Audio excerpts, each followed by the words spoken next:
सनातन धर्म दर्शन के अनुसार सभी में बैठे परमात्मा को मैं प्रणाम करता हूं, मेरा प्रणाम स्वीकार करें।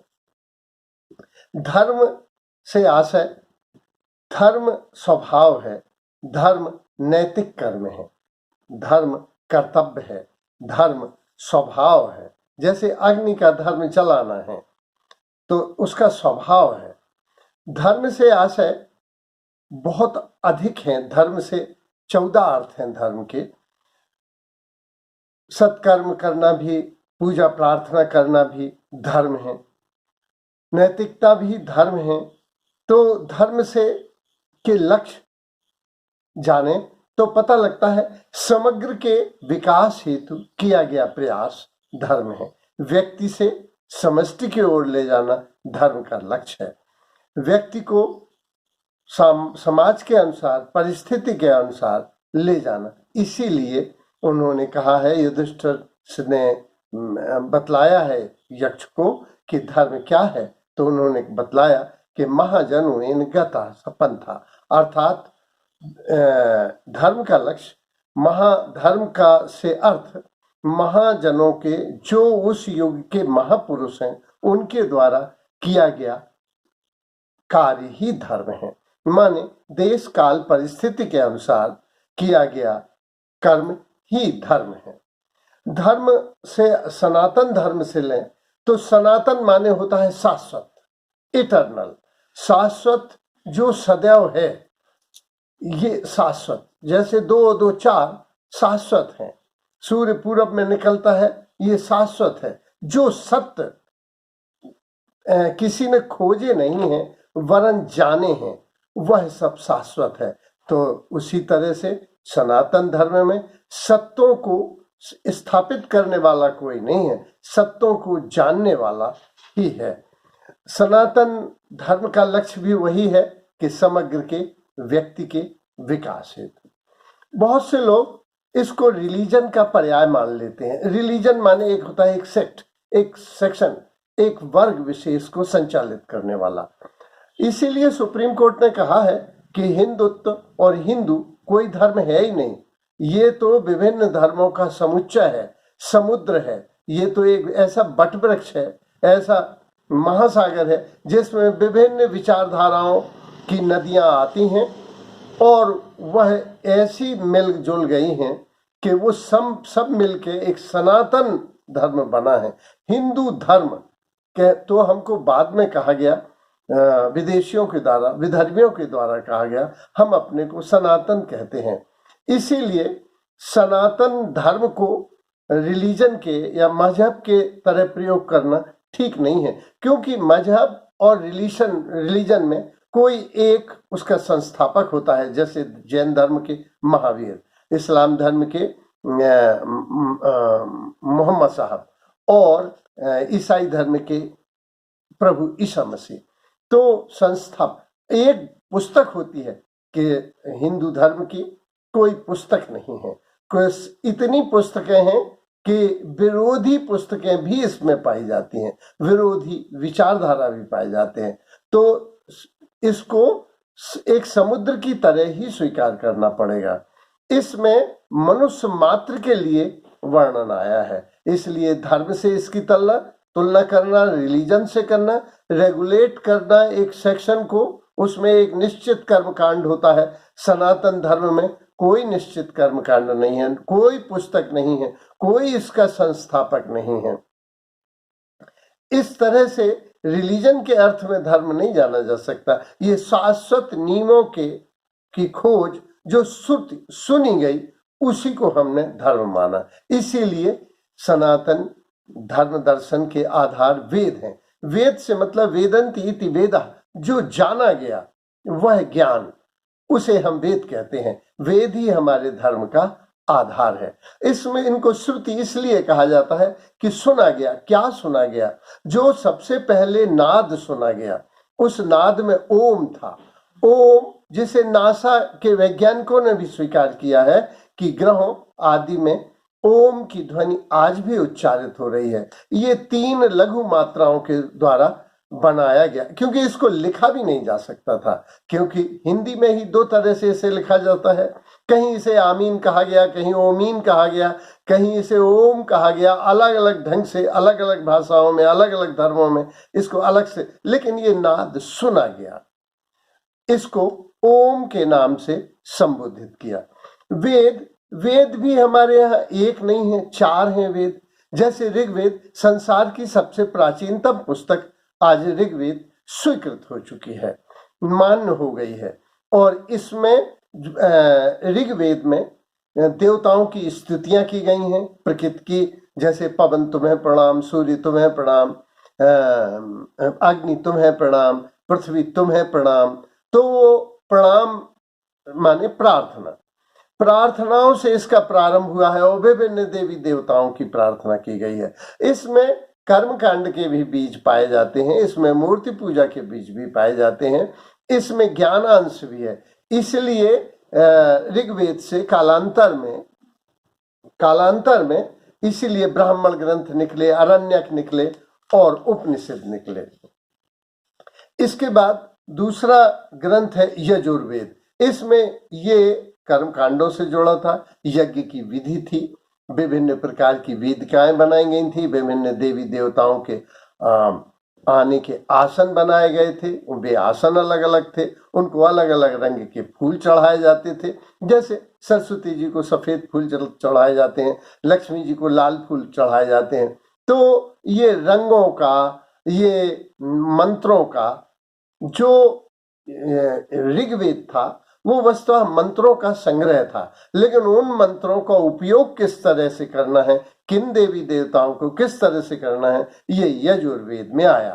फिर सामवेद, सामवेद तो वस्तुतः गान, जो संगीत विद्या का जन्म है, वो सामवेद से हुआ। जो ऋग्वेद के 1800 अध्याय थे उनको इन्होंने गाया था, तो जिसको गाया था वह। फिर चौथा वेद अथर्ववेद है, जो बहुत बाद में लिखा गया। बहुत से लोग तो वेद 3 ही मानते हैं, लेकिन चौथा अथर्ववेद है जो कई और ज्ञानों का संग्रह है। इसमें भी प्रार्थना है, मेरा अंदर का, मैं अंदर बाहर एक हो जाऊं, मेरे जिह्वा का अग्रभाग मधु हो, पश्च मधु हो, और मैं अंत में मधुर हो जाऊं।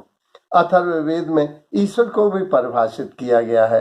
एक बहुधा वदंती, एक, उस एक को विभिन्न बुद्धिमानों ने इन वेरियस नाम में बदला है।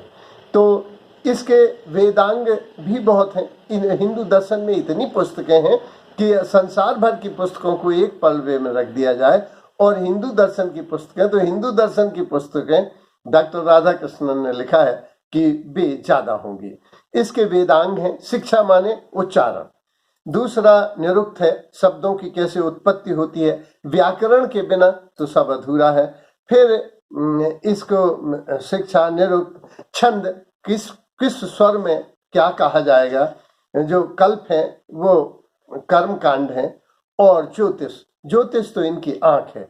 इसके 3 पार्ट हैं, मंत्र, तंत्र, यंत्र। जब हम मंत्रों से माने विशेष वाणी से, विशेष स्वर से, विशेष शब्दों का उच्चारण करते हैं तो उसका एक अलग प्रभाव होता है। जैसे गायत्री मंत्र है कि धियो यो नः प्रचोदयात्, धियो माने हमारी बुद्धि को भगवान सही दिशा में, सन्मार्ग में प्रेरित करो। तो ये प्रार्थनाएं हैं, ये यजुर्वेद से ही लिया गया गायत्री मंत्र है, जो हम लोग महामंत्र कहते हैं, लेकिन कोई एक मंत्र हमारे यहाँ नहीं है।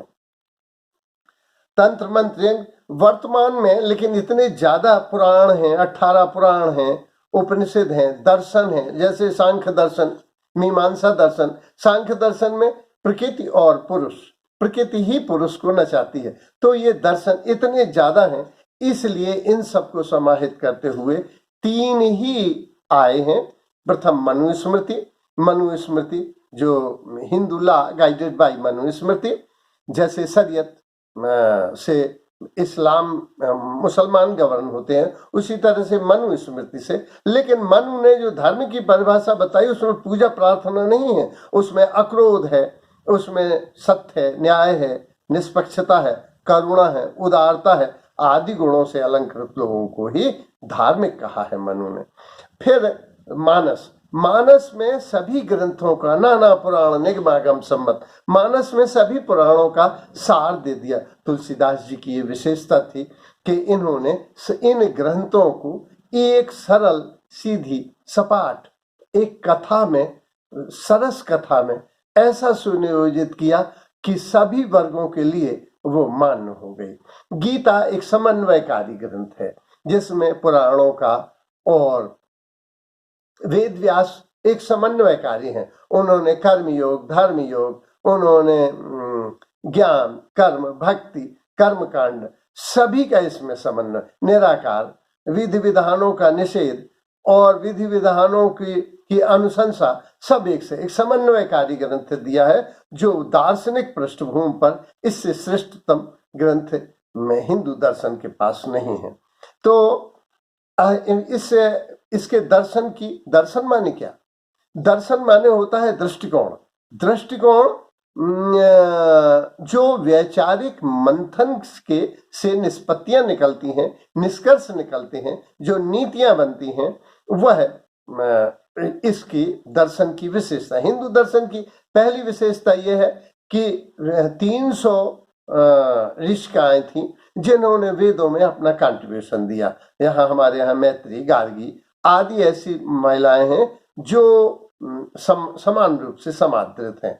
किसी और दूसरे धर्म दर्शन में स्त्रियों को इतनी मान्यता नहीं मिली। इस धर्म का कोई संस्थापक नहीं है, जबकि विविध ईश्वर एक है। अथर्ववेद ने कहा एकः वदन्ति बहुधा वदन्ति, और साकार निराकार सभी को इसने स्वीकार किया है। और लेकिन हिंदू दर्शन की मान्यता है कि उसका एक रूप, एक गुण, एक नाम ही उसका नहीं हो सकता। उस तक पहुंचने का एक ही मार्ग नहीं हो सकता, उसके सभी मार्ग हैं। कोई भी जो अपने धर्म दर्शन में पूर्णता से वो हिंदू कहलाने का अधिकार रखता है। इसीलिए यहाँ विभिन्न, जैसे भक्ति मार्ग भी है, ज्ञान मार्ग भी है, कर्म मार्ग भी है, विभिन्न मार्ग हैं। सखी संप्रदाय भी है, नाग संप्रदाय भी है। हम लोग जो हैं वो तंत्र साधना भी है। और यहाँ तक कि जो विरोधी चीजें हैं, जैसे वेदों को हिंदू धर्म मानता है, लेकिन चारवाक वेदों को ही नहीं मानता। मनुस्मृति को बहुत से हिंदू नहीं मानते, तो वो भी हिंदू हैं जो निराकार को नहीं मानते, जो साकार को मानते हैं, जो साकार निराकार सभी को हम लोग हिंदू दर्शन, हिंदू धर्म दर्शन की व्यापकता बहुत है। अगर कोई दूसरा धर्म वाला गीता को अपनी पुस्तक कह दे तो गीता में एक भी बार हिंदू का उपयोग नहीं है। रामचरितमानस में एक भी जगह हिंदू का प्रयोग नहीं है। मनुस्मृति में एक भी जगह हिंदू का प्रयोग नहीं है, क्योंकि हिंदू वस्तुतः धर्म ही नहीं है, ये सनातन धर्म है। फिर हमारा ईश्वर, जो हिंदुओं का ईश्वर है, वो कण कण में व्याप्त है, जड़ और चेतन में व्याप्त है। इसीलिए वो उपनिषद का ऋषि कहता है अहम ब्रह्मास्मि। वो अहंकार में नहीं कहता, वो इसलिए कहता है कि जब सभी में ईश्वर है तो मुझ में भी ईश्वर होगा। और ईश्वर जब अधर्म की बाढ़ होती है, तब ईश्वर का जन्म होता है। विपत्ति में वे प्रकट होते हैं। हमने देखा गजग्राह के युद्ध में, द्रौपदी के चीरहरण में हमने देखा कि ईश्वर की कल्पना हमारे यहाँ बहुत विरल, बहुत सघन रूप में की गई है। वो कहते हैं अवतारवाद का जन्म लिया है। दूसरे धर्मों में वो कहता है वो अपने देवदूत भेजते हैं। हम लोग कहते हैं प्रेम की वजह से वो प्रकट हो गया है। और हम ये भी मानते हैं प्रभु व्यापक सर्वत्र समाना, प्रेम ते प्रकट हो न जाना।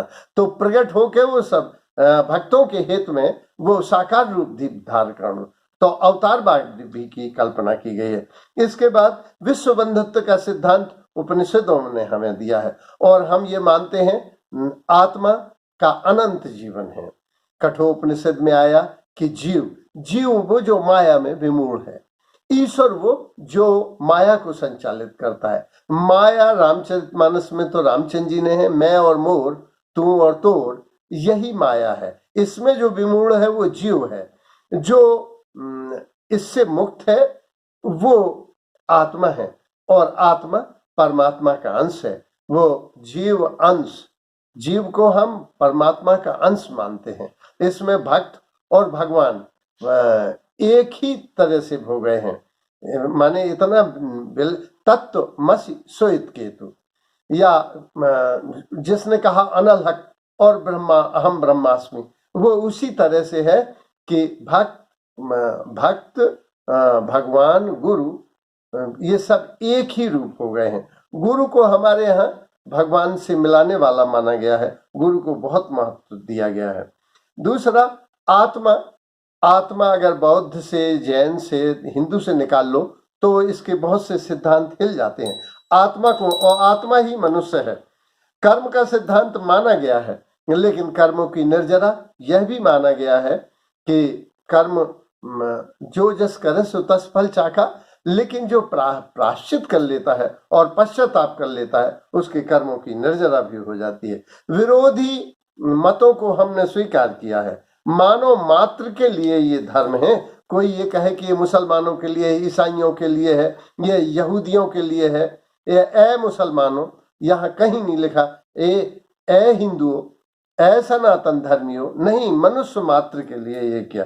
स्वर्ग नरक की कल्पना तो हमने दूसरे धर्मों में भी की है, लेकिन दूसरे धर्म स्वर्ग नरक से ऊपर नहीं जा पाते। हमने एक मोक्ष की कल्पना की है और जीवन का लक्ष्य मोक्ष को तय किया है। मोक्ष माने मुक्ति।